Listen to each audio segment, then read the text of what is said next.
La mère est dépassée par la candidature de professeur de l'Artex. Je suis camerounaise. Quand ça va même arriver, je vais porter le chapeau. Je retourne au Cameroun.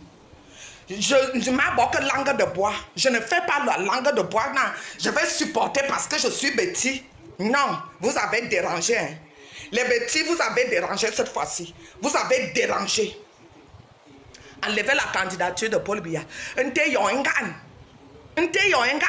Biya ne peut plus être candidat. Biya n'a plus la force d'être candidat. Enlevez ça. Vous qui aviez fait ça, enlevez. Enlevez. Je suis en France. Si vous voulez, venez m'arrêter. Comme Sadi avait dit que si tu parles, on va t'arrêter. Venez m'arrêter. Je parle pour mes enfants. Je parle pour mes petits-enfants. Je parle pour mes enfants. Je parle pour mes petits-enfants. Mon fils a eu le bac. Il est à la maison. Mon fils a eu le bac. Il est à la maison. Alors, juste parce comme nous que venons il est l'enfant de cette, moi. maman, Qu'on a tout bloqué. une maman De ma famille. Ça Betty, sort de ma... qui nous dit qu'elle aussi, elle ne veut plus de la candidature de Paul Biya. Et ça peut se comprendre. Cependant, on peut critiquer le bilan de Paul Biya. On peut dire tout ce qu'on veut sur Paul Biya. Mais ce qu'on ne peut pas dire, c'est que Paul Biya n'a pas travaillé au Cameroun. Comme je vois dans les commentaires, beaucoup le disent que Paul Biya n'a rien fait durant sa longévité au pouvoir. C'est un gros mensonge. Parce que comme vous pouvez bien le comprendre et bien le voir, Paul Biya a eu plusieurs gouvernements. Parce que le fait qu'il est resté longtemps au pouvoir, il a eu plusieurs gouvernements successifs. Et dans ces gouvernements, il donnait de l'argent à des ministres et à tous leurs collaborateurs des différentes régions pour qu'ils développent le pays. Où est passé cet argent? C'est parti dans l'arnaque, dans l'escroquerie. Tel ministre a soulevé tel milliard. Tel député a fait telle chose. Tel préfet a fait telle chose. Depuis que je suis petite, c'est à ça que j'ai assisté. On peut ne pas aimer Paul Biya. Moi, je dis qu'on peut ne pas aimer Paul Biya. Vous pouvez ne pas l'aimer, mais on n'a pas le droit de mentir sur lui. On ne peut pas mentir sur lui. Il a fait des choses au Cameroun, mais il se trouve que le comportement des Camerounais est un problème. Et plusieurs pays d'Afrique nous l'ont toujours dit. Et si nous sommes honnêtes, nous en tant que Camerounais, on doit savoir dire la vérité. Plusieurs pays d'Afrique nous ont toujours reproché nos manières d'escroquerie. Plusieurs pays d'Afrique nous ont toujours dit qu'on était des escrocs, des arnaqueurs. Mais c'est ce que Paul Biya aussi a vécu dans ses gouvernements, ses différents gouvernements.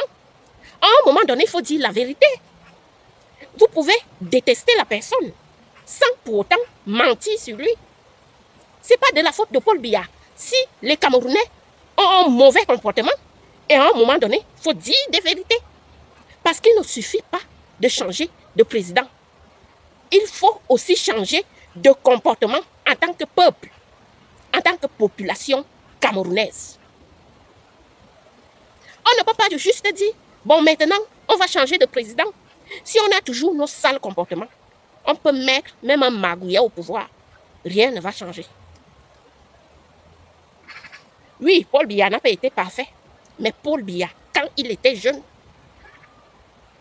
on a vu le Cameroun. On l'a vu travailler. Et le Camerounais qui dit qu'il n'a rien vu du travail de Paul Biya au Cameroun, c'est un menteur. C'est tout simplement un menteur.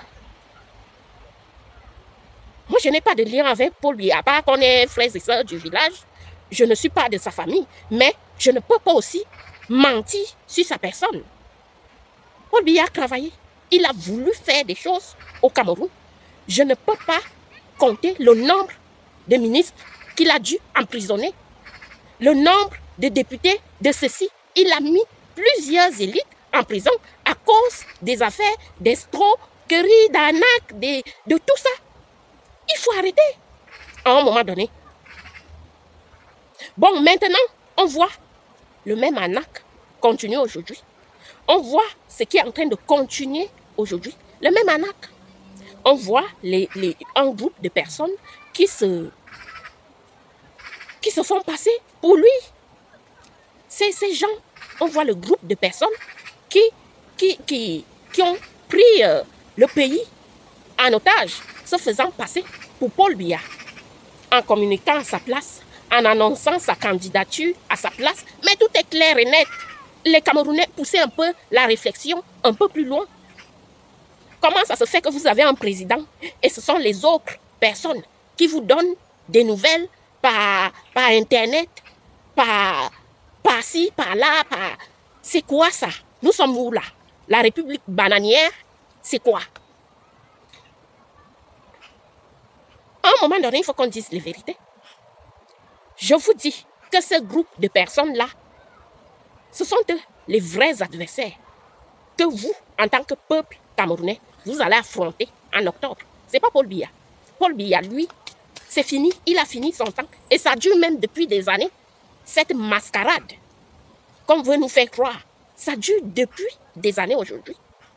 Que ces gens-là, ce groupe de personnes-là, ont clairement pris la place de Paul Biya. C'est à vous, Camerounais, de réfléchir, d'analyser. Et dans l'analyse, il n'y a pas de pitié dans l'analyse. On doit analyser l'affaire avec froideur et détermination. On doit mettre les points sur les i. On ne peut pas continuer à manipuler tout un peuple, à prendre en otage tout un pays. Nous ne sommes pas des animaux, à moins que vous, en tant que Camerounais, vous acceptez d'être des animaux devant eux. En tout cas, moi, je suis loin d'être une idiote et je sais analyser les choses. Je sais voir la réalité, là où elle est. Et la réalité, c'est que Paul Biya a fini son temps. Et ce n'est plus lui qui dirige le pays. Et ça, depuis des années. C'est à vous, Camerounais, d'être intelligents. Vous avez le choix, soit de réfléchir et d'analyser et ne pas toujours agir avec l'émotion. Parce que ce qui se prépare en octobre, Dieu seul sait.